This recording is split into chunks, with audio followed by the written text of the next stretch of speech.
That's the biggest gift that we can give anybody on the planet. And really, when we step into that place of self-consumption and self-love and self-regeneration, that ultimately is unity consciousness, because then we really begin to value and honor everyone else's soul journey, because we can feel how intensely and magnificent our own soul is, and you can't help but see the same thing in someone else, even if they're not there themselves.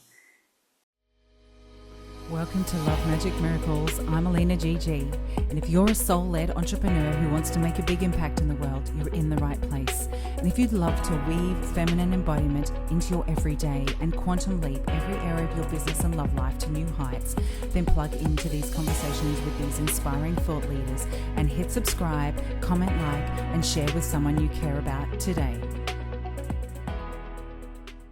Hi, it's Alina GG from Love Magic Miracles, and I have an exciting announcement. Doors are officially open to the Safe to Be Seen Accelerator program. Now, this 12-week container is for you if you're sick of playing small, you're done hiding, you're ready to embody your messaging and your business, and you really want to show up at that next level and feel good about it. For years, I felt like it actually wasn't safe to be seen, and if I'm honest, it was because it was subconscious. It wasn't really conscious. I couldn't really tell you why I felt unsafe to be seen. It wasn't like everyone really was going to judge me or tell me I wasn't good enough, but it was actually more my inner critic telling me, right? That voice inside my head. And I don't know if we can really silence that inner critic. I don't know if anyone can ever really do that, but we can turn that volume down. And I'm here to hold space for others to do that, right? To really connect deeper in to those visibility blocks and start to turn the volume down on your inner critic, and then turn the volume up on your self-expression and who you are and your purpose and your messaging and your aliveness and your brilliance, and get it out in the world. So if this excites you, head on over to lovemagicmiracles.com, check out the Safe to Be Seen Accelerator program and the testimonials, and join now. Hello, it's Alina GG, and I have a very special guest for you today. I have Erica VanEaton. She's a self-realization coach, a channel, and a spiritual guide. Welcome aboard. Thank you. I'm excited to be here with you and play today. Great. Well, we were going to dive into a little bit about your background and what brought you here and to this point in time. Okay. So my spiritual journey began about 16 years ago with the birth of my oldest son, who was born with Down syndrome, and we later realized was on the autism spectrum. Up to that point, I wouldn't say I was awakened or had any idea what energy work really was. But when he was born and my husband brought him over to me for the first time, I said his name and he looked me in the eyes, and I heard his soul speak to mine. And that was the first time I understood there was a soul presence, although I didn't have wording for it.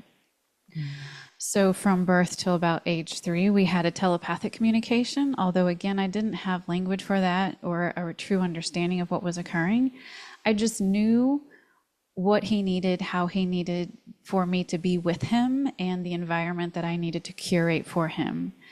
And later on, like around month 3 to 4, he started coming into my dream state, showing me how to work in the quantum field for him. Again, I didn't have the language or the understanding for it, but he would show himself doing something that he couldn't yet do in the physical realm. So he would show himself moving from laying to sitting, sitting to standing, those kinds of things. Because with Down syndrome, it's really hard for them to be connected to their bodies, and they oftentimes have low muscle tone. So it was difficult for him to be in the body for a multitude of reasons that I understand now. I didn't understand then, but he would, and within these dreams, they would be full of vivid color and positive feeling emotions. I would feel so excited, and I would feel his joy at being able to do the thing. And I would feel so much gratitude. And when I would wake up in the morning, those same emotions were reproduced because the dreams were so vivid in my mind. So throughout the week, throughout the next week, I would have these the memory of that dream would kick in my brain, and the same kind of chemicals in my body, because the same emotions were being produced when I thought about the dream. I would get excited again. I would feel joy again. And sometimes it would happen to my husband and my dad and my little brother all on the same night. And none of us had any idea really what was occurring. We were just like, whoa, I had this dream. And then they'd be like, okay, I had it too. But again, we couldn't put the pieces together because we didn't have any kind of spiritual background for it. So, and it would be shortly after these dreams, within a couple of weeks usually, that he would be able then to do the thing. And what he was teaching me how to do was how to build a memory form in the energy field that connects all things. So memories aren't really stored in our bodies. It's the chemical production from the emotions that we have in remembrance of those memories that are locked in our tissues. But the actual memory itself, that packet of information of the imagery, of, you know, the color, the emotions, the smells, all those things, that's like in a balloon. If you can imagine a balloon filled with all these different frequencies layered on top of each other of a memory or a trauma, whatever it is, and it's kind of floating in the energy field. And the only thing connecting you to that memory are the leftover chemicals that are trapped in your own tissues that are producing the same chemicals as were experienced in that dream, right? So that begins to develop our subconscious minds. So in the background, I was creating a subconscious memory of him being able to do this thing. And over again, I was producing these chemicals. And we know that the energy that we produce doesn't stay in our bodies. It radiates out from us like radio waves, touching everyone around us. So I was producing these chemicals of joy and excitement and gratitude at him being able to do this thing and radiating that out. And because he was with me so often, I was only working part-time, he was picking up on those frequencies all day long. And eventually his body then became the vibration needed to be able to do the thing. So he was teaching me how to play in the quantum field. He was teaching me how to do healing work for him because his soul hadn't yet fully descended into his body. So that was my introduction into energy work. And at that time, I was working as a cardiac sonographer in the hospital. And so I was doing heart sonograms. I was in codes, I was in surgery, and was there when some people crossed over and could feel that decision point where souls left the body. Again, I didn't have a background or an understanding or someone guiding me through this. There were just things that I just knew. And I think if we can all look back on our lives growing up, there were things that you just knew, but you didn't have words for, and maybe you didn't even share it with anyone around you because you just took it as it was, and then you move on with life. Mm-hmm. So I was having these experiences in the hospital, and then I was also able to see how a person's emotional state affected their heart function firsthand. Because if someone was really scared or angry or having what we would consider a low vibe emotion, their heart rate would be a little faster and a lot pretty erratic. So if I just start talking to them about something that would calm them down, something completely off topic, and they would calm down, then I could get better quality images because their heart rate would become a little bit slower, a little bit more coherent, and that made the readings a lot more clear. So I was seeing it internally at the hospital, and then I was seeing it externally at my house too. If I was calm, my son was calm. Whoever was in the room directly affected his ability to participate in the room. He would either shut down or he would open up, depending on what people were experiencing or feeling in the room. So that was the journey into my study of quantum physics, because I already had a physics background with sonography. And then there was this whole other period of going down the hill and into depression when I lost this connection with my son, and starting to meditate to really get clear. Basically, it was for selfish reasons. I wanted to feel just an ounce better than I was feeling at the time. But with that meditation, with that deep breath work, I was able then to begin to hear his soul on a new level. And at that point, it was so clear that I began to understand what was going on and seeking out the right teachers to help me understand. Wow. That seems like a pretty intense transition from, and was this your first experience of motherhood? Was this, yeah. So it's like you've got Yeah. this whole transition becoming a mother, and then you've got to deal with all like this whole other way of being and communicating and dealing with, handicaps. Yeah. Yeah. The Yeah. gift that it was of him being my oldest was that I didn't know any better. I didn't know any Mm, different. mm, mm. And so I didn't know that it wasn't normal to have that kind of communication until I had my second. And then when my second came, I was like, who are you? It was just so different. So Oh, okay. it was a Yeah. gift that he Mm, was our first. Yeah. yeah, I get it. Yeah. Yeah. Yeah. So now you do this amazing healing work all around the world and all the beautiful blessings because you followed that thread of inquiry and yeah, into the unknown. You went there Yeah. and And another huge gift that I was given was just not knowing that I think in spirituality and healing work in general, we think that there's a certain set of, even kind of like a certain set of rules that we need to follow, or a protocol, or a modality that we're supposed to be following. Well, I didn't know any of that. So I just started asking questions. Anytime when I was in meditation, every day still, I wake up understanding that I really don't know anything. And so if I come at it from, I learned that early on, if I keep my mind open and say, well, I don't know the answer to this, I don't know how this is supposed to be, and I just ask, how can I understand this and from a different perspective, or what do I need to see differently? What do I need to understand differently? What do I need to embody in a new way? When I ask those questions, it's like doors get opened in the dimensional field and new dimensional fields where new possibilities and new ways of being and new information can come through. So it's this continual journey of, I don't know jack crap. So I'm just going to come at it from, I don't know, but I'm willing to ask. And when I do that, then it relaxes my ego to befriend me and be like, okay, we don't know. It's fine. But let's go. Let's go with this. It relaxes the mind from being resistant to shifting and changing and growing energetically or spiritually or working deeper in the quantum field. Because from the get-go, I just ask, I realize I don't know anything.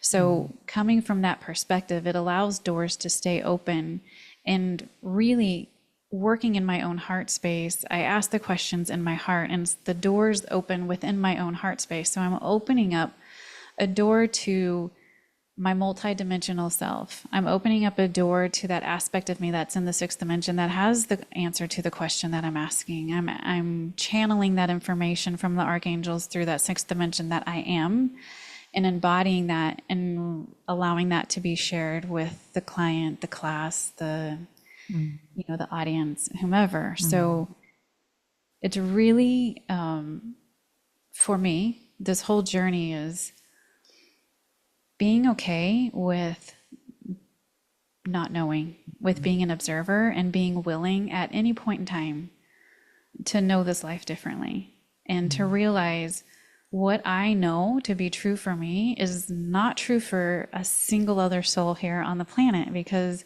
we're all different aspects of the one I am. We're all different aspects of God. Your source energy codes and the information that you hold within you, when you open the dimensional doors, if you ask a question in your own heart space and you're opening a door to another dimensional plane, you're connecting with that aspect that is you in that dimensional plane, but through your source energy codes. So how it comes into your field, it's different for you than it is for me.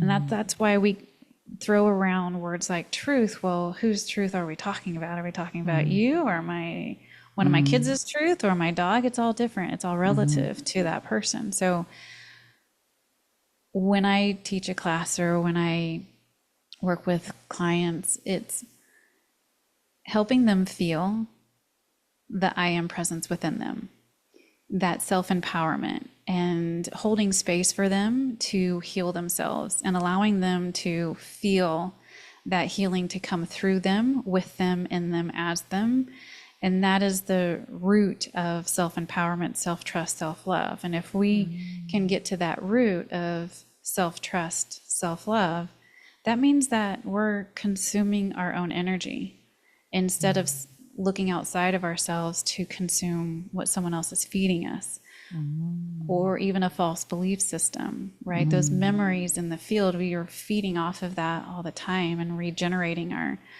blueprints based off of the shared chemical production between us and the memory in the field. So if I come home to myself and I'm asking myself, even though I don't know the answers, if I'm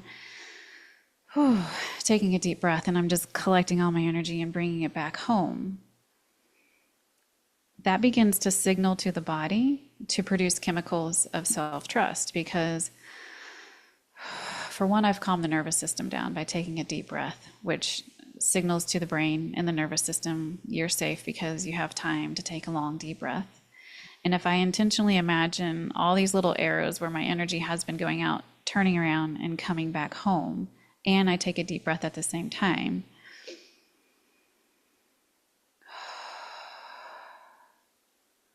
I'm trusting myself enough to consume my own energy. So that there again signals to that inferior mesenteric nerve plexus that resides right at the base of your spine in your root chakra to consume itself. I trust myself. I love myself. So that starts an entirely different hormone production in the body, a different chemical response in the body than one that's looking outside of myself for someone to tell me what I need to understand or to know or believe. And then that begins the process of feeding into your system and up to your heart. And by the time you bring that kind of energy, those kind of chemicals up to your heart space, your throat, your third eye, your crown naturally begin to open. And you don't even have to work on those. They just naturally begin to open because you are starting to build a foundation of, I love myself. I trust myself above all else because I am source. And then you breathe that in again. And then when we do that too, the other part of that is that we are beginning to release codependency on other people. So naturally we begin to release these things called enmeshments and cords and ties to other people, places, and things. It was my middle son when he was getting ready to start junior high, so 7th grade. I was going through an ascension process really quickly. Like I was, frequency-wise, I was expanding really fast, and he didn't want to. So I was sitting in meditation, and his soul came to me, and he asked me to release enmeshments from him. And I didn't quite understand what enmeshments were at the time.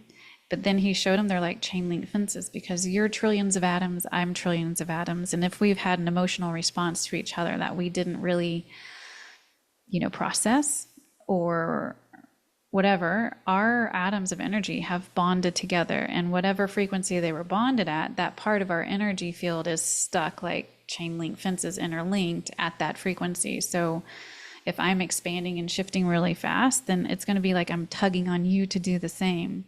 Well, he didn't want to. He really wanted to concentrate on that physical experience going through puberty and growing and that kind of thing. So he was asking me to release him so that he could be more sovereign on his journey while I was on mine.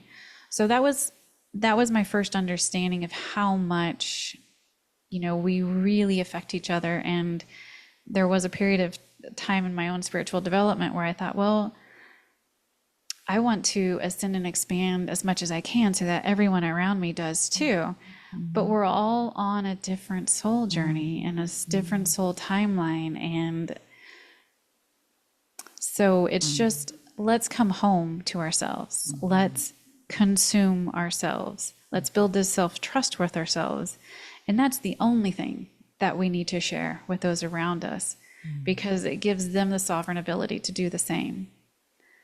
And that's the biggest gift that we can give anybody on the planet, And really, when we step into that place of self-consumption and self-love and self-regeneration, that ultimately is unity consciousness, because then we really begin to value and honor everyone else's soul journey, because we can feel how intensely and magnificent our own soul is, and you can't help but see the same thing in someone else, even if they're not there themselves. And that is what unity consciousness is. It's this complete love and understanding and compassion for everyone else's journey without getting in the way, without feeling like you got to save anybody or change anyone around you. It's just about complete allowing and holding space for whatever, whoever, however. Well said. Amazing. Yeah, that's true. That's true. Like the best way to have a positive impact in the world is to take responsibility for our own energy and thoughts and embodiment and healing. Yeah, because that's what has a ripple effect. Yeah. It does. It does. There have been so many studies of like putting monks in an inner city, and within, a 10-mile radius, crime drops by 10%. And they're not doing anything. They're just being there, and they're accepting as is. It's the same response with ourselves. So if someone asks me to hold space for them or to hold a different vision for them, of course I will. But it starts with me first, consuming myself first, and then allowing that platform to be expanded upon, and just imagining someone else being able to do the same thing. So when I'm doing healing work for them and helping someone, do a different timeline or expand or whatever it is, it's helping them first come home to themselves. That has to be the foundation. Our foundation is like our home. It's building the foundation of our home. You don't want to build a foundation that is rocky and not very solid, because then if you're trying to integrate or bring in a large manifestation, you don't have the foundation to hold it. It's going to like fall through the cracks or sink, or you're going to slip right through your hands and then try to constantly be chasing. So we start from the ground up, and to do that, we have to start with trusting ourselves. And how do we do that? Well, we can't do it if we're consuming someone else's energy, because that signals that we don't trust ourselves. We have to bring that energy home over and over again. When we do that with a calm nervous system, that begins to rewire the brains of the body. You have the inferior and superior mesenteric nerve plexus. Those are in the sacral and the root. And then you have the solar plexus, which carries the celiac nerve plexus, and then you have the cardiac in your heart, and then your thyroid and pineal and crown and pituitary nerve plexuses. So you have all these brains throughout your body. The subconscious mind, we often think about being in our head, but it's embedded into these nervous systems, and into every facet of our blueprint, actually. That's a whole nother conversation, but we are rewiring the nervous system to build communication, to act as one mind. Right now, a lot of our chakras have, they're definitely running their own frequency, and they act as portals into different dimensional fields. But within each chakra is a nerve plexus has a mind that's speaking to the energy field all day long. Well, if in my root I'm feeling scarcity and lack, and that's part of the foundation that's running there, that information is going out into the energy field. So maybe in my heart and in my mind, consciously, I'm thinking in terms of prosperity and abundance, but these nerve plexuses elsewhere are telling a different story. So by the time that they work their way into the energy field, those two different frequencies, cancel each other out. So we're working on bringing the energy back home so that we can begin an open, like-minded conversation between our different energy centers to act as one mind. And if I am breathing in my own essence from a place of self-trust with a really calm nervous system, then that tells my whole body, I trust myself, I trust myself, I trust myself. So that opens up your intuitive guidance. It opens up the clairvoyance that we all want, and the clairaudience and the claircognizance that we're seeking, because I trust the information that I am receiving as my I am. Yeah. So what's a practice someone can do then for getting for more alignment within themselves? Always starting with breath. I mean, how many people we have out there talking about breath work, but this is the basis why I think that maybe we take breath work for granted because we don't quite understand the impact that it has on us on a cellular level. But when we are taking nice, deep, slow breaths, like pulling that breath all the way down to the belly, we're oxidizing the system, which helps reduce inflammation, and we are calming down the nervous system, which allows us to have more clarity in our thoughts, because the energy starts going from the outside high beta. When we're taking deep breaths, it slows down and we get to the inside of our brain where there's more organization and more coherency.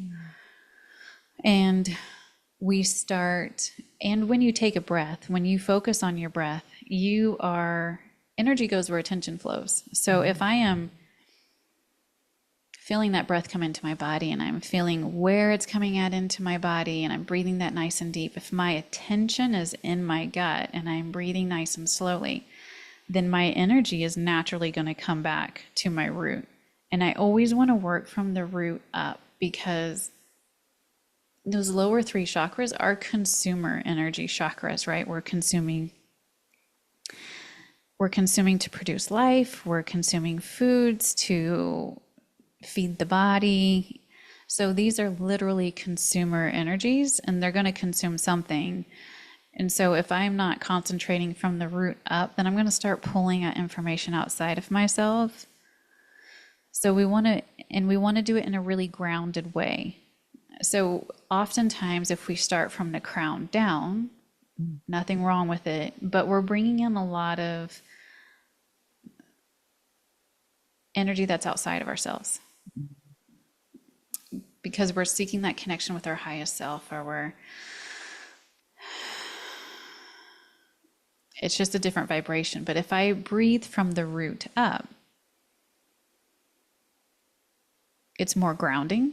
And if I'm going to bring in more grounding, then it's something that the body recognizes easier and can aid the body in relaxing more fully as well. And so I'm just consuming that energy that is me, and I'm pulling that up through to my heart space. And once it gets to my heart space, there's a million different things you can do with it. Like teaching a class on the 22nd, how to utilize that energy to manifest new realities, how to just expand your energy. When you have all this new energy available, that is you. That is unprogrammed. You're unprogramming it as you're bringing it through your system, right? Because you are unmeshing it from all these outside things. When you are intentionally bringing all your energy back home to you and breathing that up through you, it's like a filtering system, because have a nice calm nervous system, and I am breathing in my own essence. So I am breaking the addiction to all these false belief systems that are outside of me. And so by the time I bring that up to my heart space, I have all this pure potential. It's like the quantum field is inside my heart. I have all this energy available to play with. So that's your practice. And then naturally, your upper chakras will open, because it will put your cardiac nerve plexus in a really coherent space. The cardiac nerve plexus lays right on top of your heart.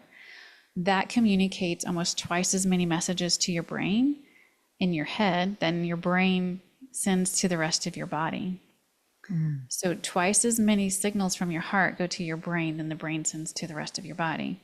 So if I'm bringing myself into a nice, calm state of coherence through self-consumption and through my own breath, then I am putting that cardiac nerve plexus in a really high functioning state of trust, self-love.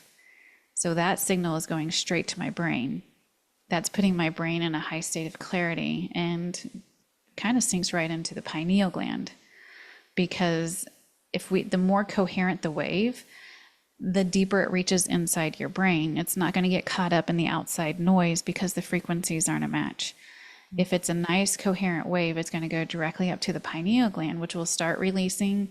It'll hit different glands in there that are going to start releasing feel-good hormones and neurohormones, which will start producing good feeling thoughts, because the thoughts have to be a vibrational match to what the heart is signaling. So it'll be easier to concentrate on what it is you want to be speaking, thinking out into the world. And then that starts a chemical production to the rest of your body, and it becomes a self-feeding loop of, I feel good in my body, I feel safe in my body, I trust my body. And if that's the information that I am sending out into the world, these stories of lack, shame, failure, we can't hook into them anymore, because we don't have a chemical production within our body that's a vibrational match to that. So those stories become deflated, those balloons deflate in the energy field, and we just continue this powerful biofeedback loop of self-trust, self-love. And of course, we're going to fall out of it sometimes. Hurricane hit on Monday. There were all sorts of things going on in our house. So we can't stay in that all the time. But the more we practice, the more availability that we have to come back to it quicker. And even when these bad things, not bad, but, could be traumatic things occur, you're so used to breathing in your own breath, of like just paying attention, that a tree can be falling in your front yard like it was for us. And I'm like, okay, kids, let's move to this room in case it comes down in the house. We'll be protected over here. You can have that kind of clarity while staying calm in the eye of a storm, basically. And then when it's done, because you were able to stay calm and you kept your mind calm about it, if you, like that night after the hurricane left and there were trees down, we didn't have power, and I was able to go back into that trauma that night and just breathe through it. My mind and body weren't triggered or scared to go there. I just started, then I could ask questions of like, how do I need to understand this differently? What do I need to know differently? And I could breathe myself through it and release any residues that needed to be released in that moment, and then come out on the other side with a completely different perspective. So it's priming your body. It's creating a foundation for you to move forward on. It's creating a foundation for you to experience a lot more joy and a lot more play in this reality from. Yeah, that makes sense. When you're grounding, do you imagine your roots going down into the earth from your feet, Yeah. or where do you bring that energy up from the feet? So first, I used to ground straight down into the earth first, and she's always fine with that. She loves us. Our bodies are her creation, right? We're 95% microbacteria that came from her. But now the difference, what I've been shown in the last year, is grounding into yourself first. So again, breathing into the soles of your feet. If that helps you feel more grounded than breathing into your roots. So you can breathe into the soles of your feet and bring that breath up through your legs, into your root, up your abdomen, into your chest, and then allow that to spray like a fountain up out of the top of your head and spray down all around you. And then come back down into your feet, back up into your feet, your legs, your hips, allowing it to come through that way. And then if you still feel like you want to connect deeply with the earth from this point, once you have built that flow of self-trust, then you can dive down. But I dive down with my energy into the earth. Like after it's come up out of my head, then I allow that to go deep down into the earth, into whatever dimensional field I'm wanting to connect to within her. Really guided by her, what she sees I need. She knows more than me. So I'll just allow for her to guide my energy down there, and then bring that back up into my feet and into my legs. And it's so much more integratable because again, it's your own essence. So it's something that your body recognizes. It's a frequency that your body recognizes. And the earth is always soothing. So yourself first, and then connecting into the earth and grounding with your energy through her back to you. Thank you.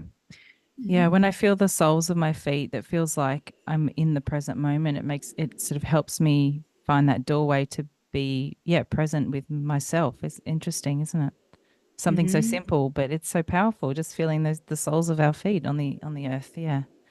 Yeah, it doesn't have to be too complicated. We've done an amazing job at making this life complicated.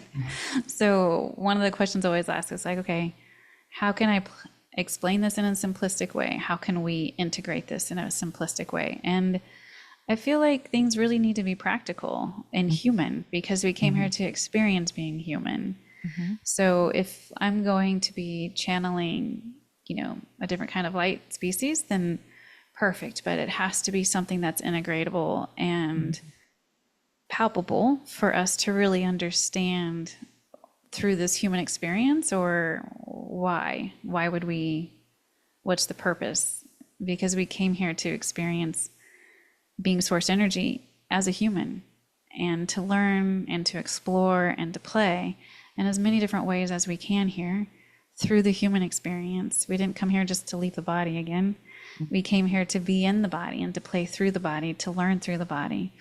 So whatever we're wanting to channel, connect with, explore, we open the multi-dimensional door to that aspect of them that is us, and bringing that through our own humanness. And that when we channel that through, when we send that healing energy through, that's something that's humanized, and it's integratable, and it's understandable, and it takes the fear out of it. It takes the resistance from someone else's body and mind. If it's something that we're sharing, it takes the resistance down, because it's a shared communication that we both understand. And then how can we implement this in a practical way? Maybe it's because I have 3 young boys, I don't know, but I think like things can be simplistic and practical in a way that we can utilize and move forward in this life in a way that we have overcomplicated in the past.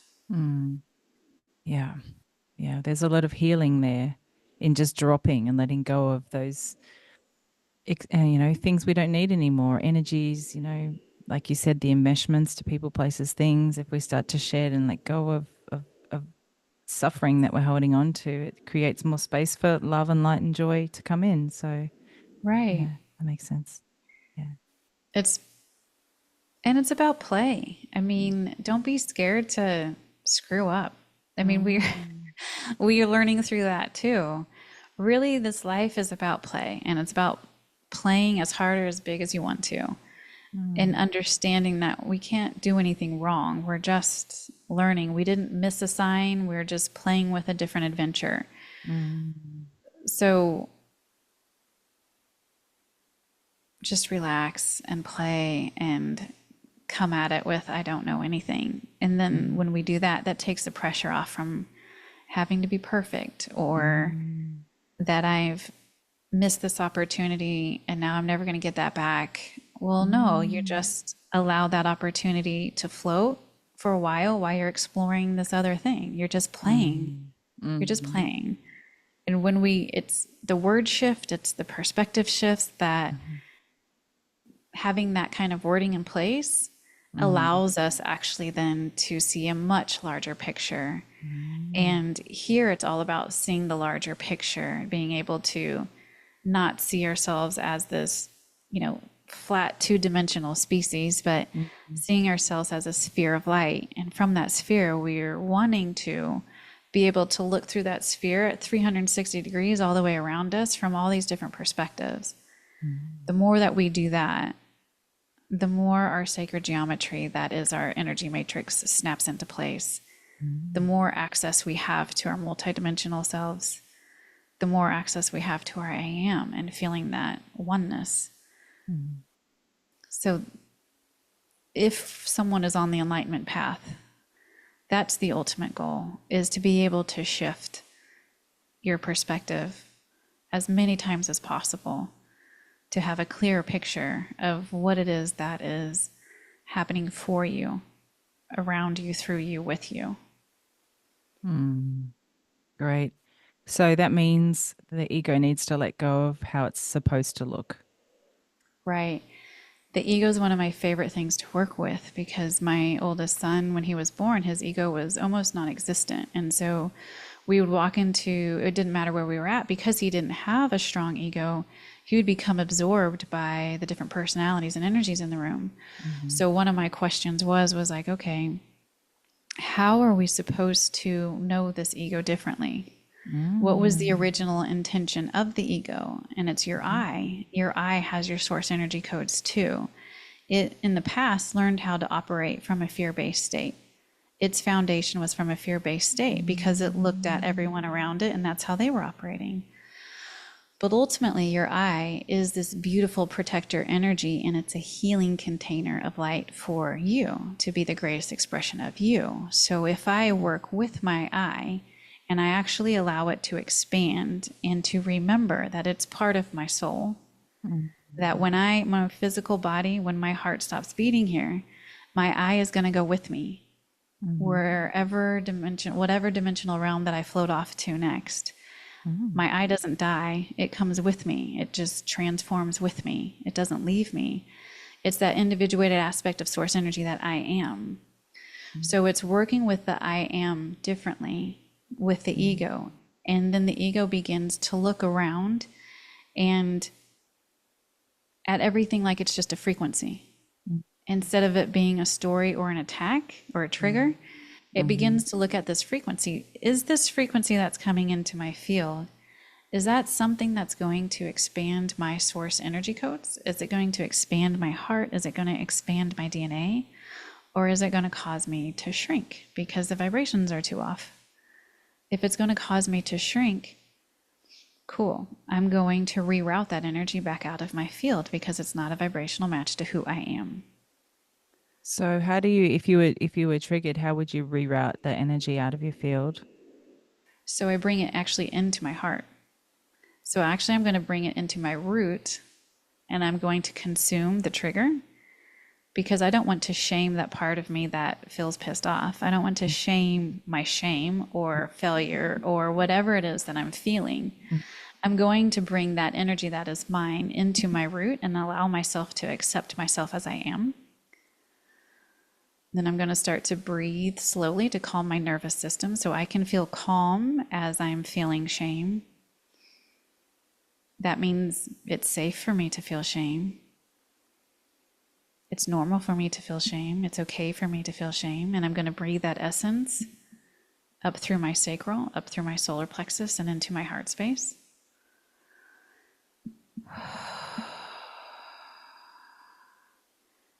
And if I breathe that into my heart space, it's neutral and it's my own essence. So now I have more unprogrammed particles of energy available for me to play with and transform into something different. That's right. Yes, because of energy can't be created or destroyed. It can only change its form. So you're transmuting the energy. Yeah, we're just changing it. We've been trying to push it out and release this and release that. Well, we're releasing all of our own energy, and then we're still feeling depleted. Let's consume it and bring it home and accept it. Because if I'm trying to just shove out my shame, I'm rejecting an aspect that I am. I want to bring it home and not be scared of it.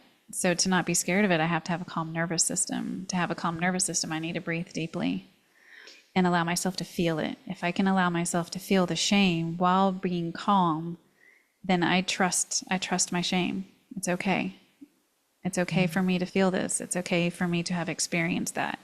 And I'm going to breathe that essence. And if I'm safe to do that, it takes all the power out of the stories that were behind the shame in the first place, because I'm deflating those balloons, bringing that energy back to me and making myself okay, trusting myself through the process.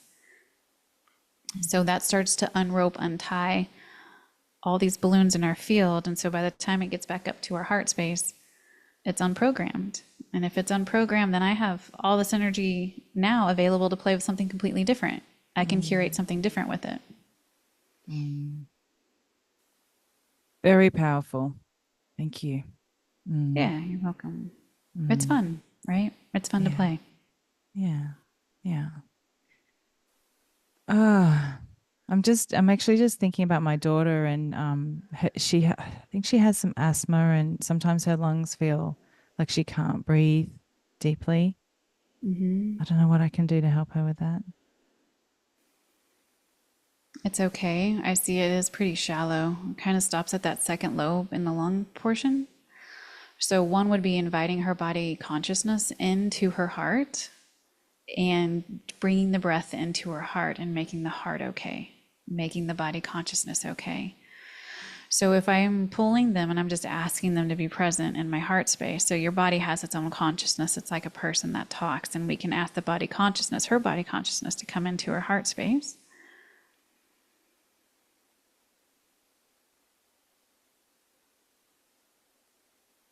And we're not going to try to shift it or change it. We're just going to say, we accept you as you are. You're okay. You're okay to be as you are. We love and accept you as you are.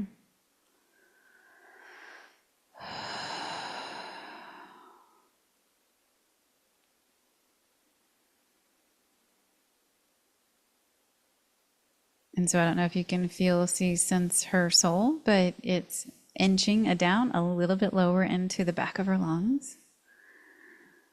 And we're not trying to transform it. We're just accepting her as she is.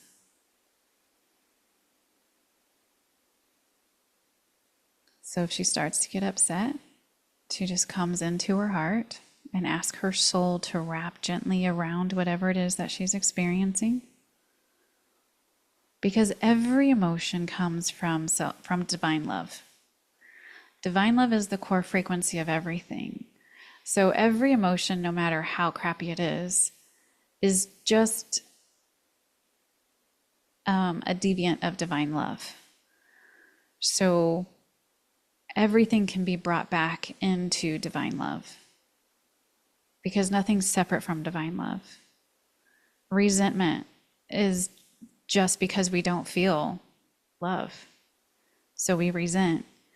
It's bringing it back into the space. We can bring it back into the heart space and ask for the soul, which is divine love, to wrap around whatever it is that we're feeling in that moment and just accept it. Mm. Does that make sense? Yeah, on some level, I guess with our children, we can only guide them. We can't think for them or change for them or we have to let them find their own way, but just gently maybe bring her awareness to connecting with her own heart and just some drop that into the conversation in a way that's not preachy, I Yep, guess as a parent, absolutely. when we're, Yeah, wanting to encourage our children, it's less is more sometimes. it is. The more then they start putting up sound blocks and they literally can't hear us, right? Yeah, so if we just throw the opportunity for them to explore breathing Mm, into their heart rather than telling them, you would just say maybe try breathing into the heart because there's a cardiac nerve plexus there that might relax if you do that.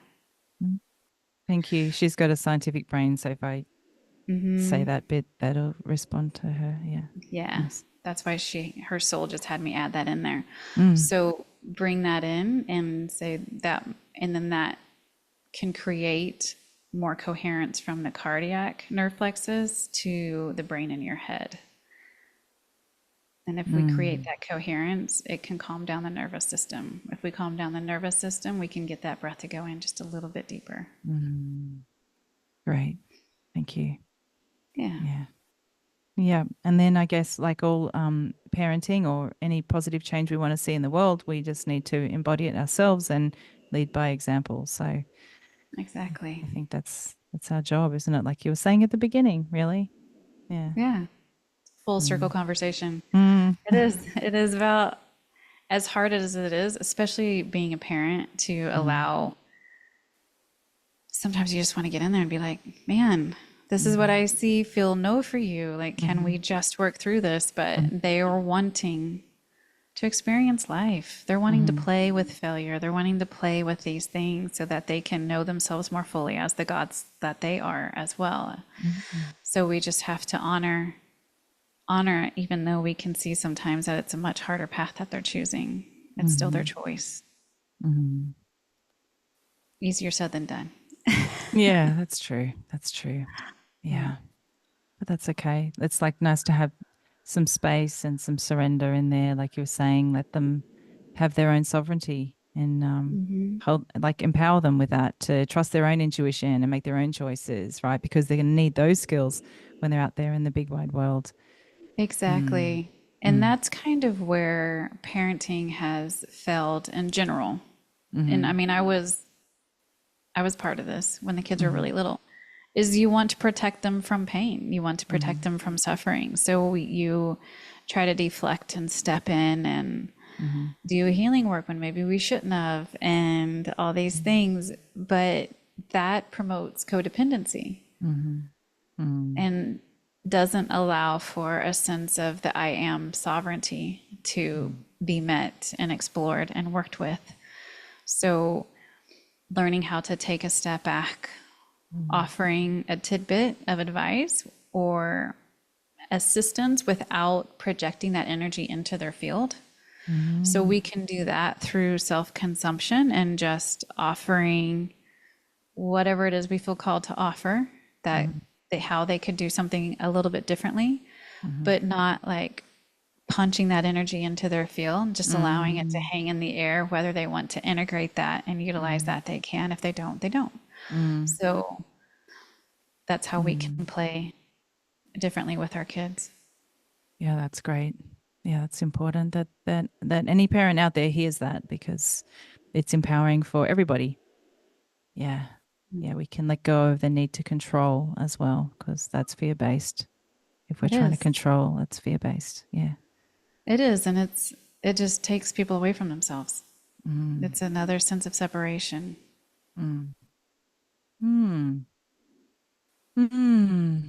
Wow. So what else is front of mind for you, or front of heart? Well, that's a good question. You know, I think really right now in this time that we're in, it's really about coming home more than ever, because shifts are happening so quickly on the earth energetically, you know, with her and with the weather shifts that we're going through and how that's aiding and assisting a cellular toxic release. So, you know, last summer it was so crazy hot here in South Texas. I think we had like over 21 days of temperatures being well over 100. Actually, I think it was close to 30 days without like a single break. And so you're just, that heat actually assists the cells in releasing toxins. You open your pores, right? Because you're sweating.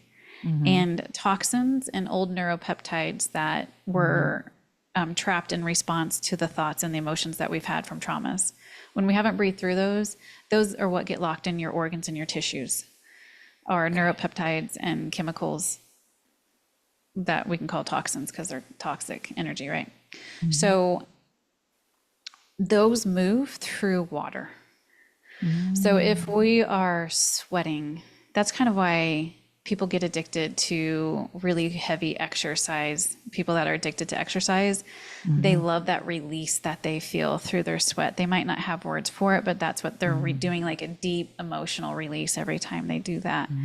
So the earth is going through these shifts, helping the body release all these old neuropeptides and toxins and things, and shifting those out of the cells as we begin to consciously shift our awareness. There's been a huge mindfulness awareness shift on the planet. Like every magazine that you see when you walk by, just about, you know, 3/4 of them have some kind of mindfulness practice or breath practice or something like that. And so, okay, well, we're consciously being aware, but how do we reach subconsciously deep into our own bodies to release those old habits and those old addictions, to being a certain way, thinking a certain way, consuming the old crap that we used to consume. Well, we literally have to push that out of our cells because our cells are addicted to those old chemicals too, and they're causing dis-ease states. The cells don't know the difference of, a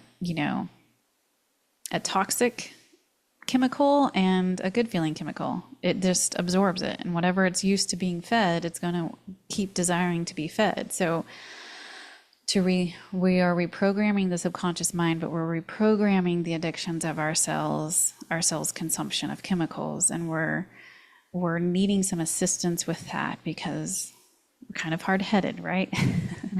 So the earth is literally helping us shift that out. So the more that we come home and breathe in our own energy and consume ourselves, the more that we can assist our bodies, our minds, our egos with these releasings of the old ways of being, of all these subconscious programmings and chemicals that are running in the background, dictating our every now moment. We're wanting to release that to step into something new. So come home, breathe. I can't say it enough. Consume yourself, release everyone else.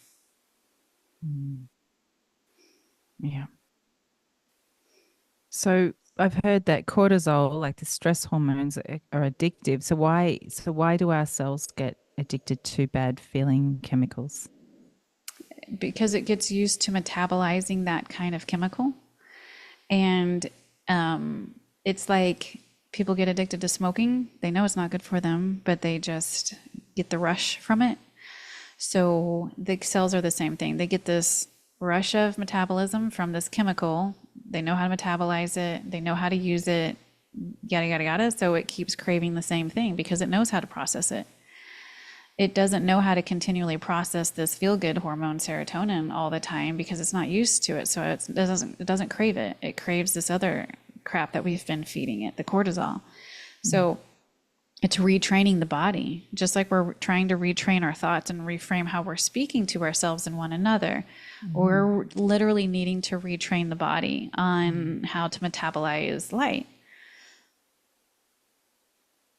There's so many other topics we could go off, but we don't really have time. But we're learning how to metabolize light through the mitochondria and things differently because we have many more rays of light available to us now than we had in the past. But we've only been processing such a small array of those because of the chemical addictions that we've had from our past experiences. Okay. Keeping it at a certain vibrational level. So why are there more rays of light coming in? Is that part of evolution or something else? It's part of evolution. So there's more people with autism on the planet than ever before. People with autism were born on, they say they're on the spectrum. They are on a spectrum. They're on an entirely new spectrum of light, or an entire spectrum of light that most of us don't embody. Most of us embody on just a few different rays of light, and each ray of light carries a different array of frequencies, a different set of wisdom codes that we come here to explore.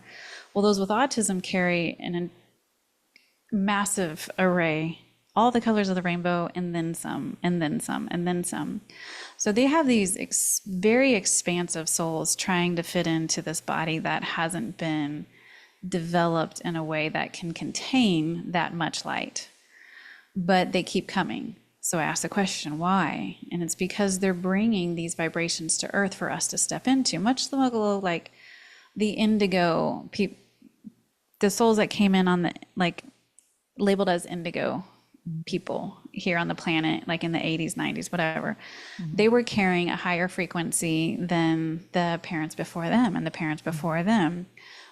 It's just part of the evolution and ascension process. We have more rays of light available for us to play on, more spectrum of light for us to play with and metabolize. So our bodies are literally having to change how they consume light energy because there's more light available for them to play with that they haven't been able to consume because it wasn't available to consume. So by shifting our internal emotional state, by shifting our language and how we consume energy into one of self-trust, That's a lot higher vibration. Self-trust is a lot higher vibration than one of codependency. Mm. So if I'm vibrating higher, then my chemical production is going to be a lot higher of a vibration, which is going to allow me to integrate higher vibrational rays of light into the cells. Everything has to be a vibrational match. And we're inching up a little bit out of time, but we have all this available to us now. And the body is having to rearrange how it produces not just chemical production and secretions, but how it metabolizes those chemicals. Everything is shifting and changing because the sacred geometry in our cytoplasm is changing. Everything is needing to change. So the only way that we can get there is through self-consumption, because we have to raise our internal vibration of one of self-trust, self-love. Great. That was a lot of information. Thank Sorry. you. Well, it's all wonderful, and it's I appreciate that you've drawn that through for us today. Yeah, that's beautiful. Thank you. Thank you for being here and channeling this conversation. And I feel like we could talk forever. Okay. And so, what programs do you offer, and how can people find you? I try to put out free content on YouTube every now and again. Now life got really busy and I haven't done a little bit in a while, but I have courses on self-consumption, self-actualization on my website, and unification of the ego, mind, body, consciousness. That's usually where I tell people to start. I do one-on-one sessions, and not as many as I used to, because a lot of the focus is on private coaching and mentoring. So people embody this teaching and run it through them and promote their own healing and coaching through themselves to, accelerate the work. So there's a multitude of ways. If you go to my website, you'll see about everything. I try to keep everything located on there. And I try to do a good mix of free content along with paid content if you want to go deeper. But every class that I teach, just like today's conversation, I'm sharing how to do the processes as we're going along. So if we're doing a deep cleansing and alchemization class, or unifying the ego, mind, body, consciousness, I'm walking you through how I'm doing it with you, so that you can work through it on your own and feel empowered to do the healing as well. Because we're our own healers.